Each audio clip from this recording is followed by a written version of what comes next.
ಕಾಯಿ ಕಟಾವ್ನಲ್ಲಿ ಗಿಡ ತೋರಿಸ್ತಾ ಇದೆ ನೋಡಿ ಸರ್. ಇದು 8ನೇ ಕಟಾವಾಗಿ 9ನೇ ನಾವು ಇನ್ನು ಹೇಳಿದ್ರೆ 12 15 ಅಂತ ಮತ್ತೆ ಸರ್. ಈಗ ಇನ್ನೂ ಒಂದು 2-3 ಕುಯ್ಲು ಬರ್ತಾ ಇದ್ದು. ಇನ್ನು 2-3 ಕುಯ್ಲು ಬರುತ್ತೆ. ನೀವು ಸ್ವಲ್ಪ ನಿಮ್ಮ ಭತ್ತ ಕಟಾವು ಮಾಡಿದ್ರೆ ನಿಗಾ ಕಮ್ಮಿ ಆಯಿತು, ಔಷಧಿ ಹೊಡೆದಿಲ್ಲ, ಸ್ವಲ್ಪ ಗೊಬ್ಬರನ ಕಮ್ಮಿ ಮಾಡ್ದೋ ಗದ್ದೆ ಕಸದಿಂದ. ಒಳ್ಳೆ ಇನ್ನೂ ಒಂದು 2-3 ಕುಯ್ಲು ಬರ್ತದೆ ಸರ್. ಇದು ಇನ್ನು ಚೊಟ್ಟು ನೋಡಿ ಸರ್, ಇಲ್ಲಿ ಚೊಟ್ಟು ನೋಡಿ. ಇನ್ನು ಇವತ್ತು ಕಟಾವು ಮಾಡಿರೋದು, ಇವತ್ತು ಕಟಾವು ಮಾಡಿ ಇನ್ನು ಚೊಟ್ಟು ನೋಡಿ. ಇನ್ನೂ 2-3 ಕುಯ್ಲು ಸಿಗ್ತದೆ ಅನ್ಕೊಂಡು. ನೀವು ಹೇಳ್ದಂಗೆ 12-15 ಕುಯ್ಲು ಬರ್ತದೆ ಸರ್. ಬುಲೆಟ್ ಮೆಣಸಿ ಎಷ್ಟು ವರ್ಷದಿಂದ ಬೆಳೀತಾ ಇದ್ದೀರಿ ಸರ್? ನಾವು ಆಲೇ 3 ವರ್ಷ ಆಯ್ತು ಸರ್. ಬುಲೆಟ್ ಬಿಟ್ರೆ ಇನ್ನೇನು ಬೆಳೆಯಲ್ಲ ನಾವು. ಈ ಬುಲೆಟ್ ಬಿಟ್ಟು ಇನ್ನೇನು ಬೆಳೆಯಲ್ಲ. ಏನು ಬೆಳೆಯಲ್ಲ. ಜಾಸ್ತಿ ಆರಂಭ ಅಂದ್ರೆ ನಮಗೆ ಜಾಸ್ತಿ ಹೆವಿ ಆರಂಭ ಮಾಡೋದಂದ್ರೆ ಬುಲೆಟೇ. ಬ್ಯಾಚ್ ಅಂಡ್ ಬ್ಯಾಚ್ ಬುಲೆಟೇ ನಮಗೆ.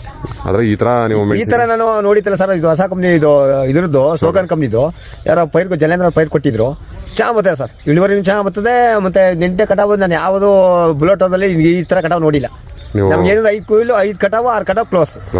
ಹೆಂಗೆ ಮೇಂಟೈನ್ ಮಾಡಿದ್ರು ಅಷ್ಟೇ ಮೇಂಟೈನ್ ಅಲ್ಲ ಸರ್. ಇದಕ್ಕಿಂತ ಮೇಂಟೈನ್ ಏನು ಮಾಡಿದ್ರೆ ಅಷ್ಟು ಅದೇ ತಳಿ ಮೇಂಟೈನ್ ಮಾಡೋ ಆಯ್ತಿತ್ತಲ್ಲ ಅದನ್ನು. ನೀವು ಇದು ನರ್ಸರಿ ಯಾವ ನರ್ಸರಿ ತೊಗೊಂಡಿದ್ದು? ಇದು ಜಲೇಂದ್ರ ನರ್ಸರಿ ಸರ್. ಇದು ಮೇಂಟೆನೆನ್ಸ್ ಎಲ್ಲ ನಾವು ಮಾಡ್ತೀವಿ ಸರ್. ನಾವು ಯಾವ ಅಂಗಡಿಯಿಂದ ಔಷಧಿ ತೊಗೊಂಡು? ನಾವು ಔಷಧಿ ತಗೊಳ್ಳೋದು ಸುನಿ ಅಂಗಡಿ ಸರ್, ವರ್ಧನಿ ಆಗ್ರೋ ಸೆಂಟರ್ ಅಂತ ಬಳ್ಳಾಲಿಯ, ಅವರಿಂದ ಔಷಧಿ ತಗೋತೀರಿ. ಓಕೆ, ಥ್ಯಾಂಕ್ಸ್ ಅಣ್ಣ. ಆಯ್ತು ಸರ್.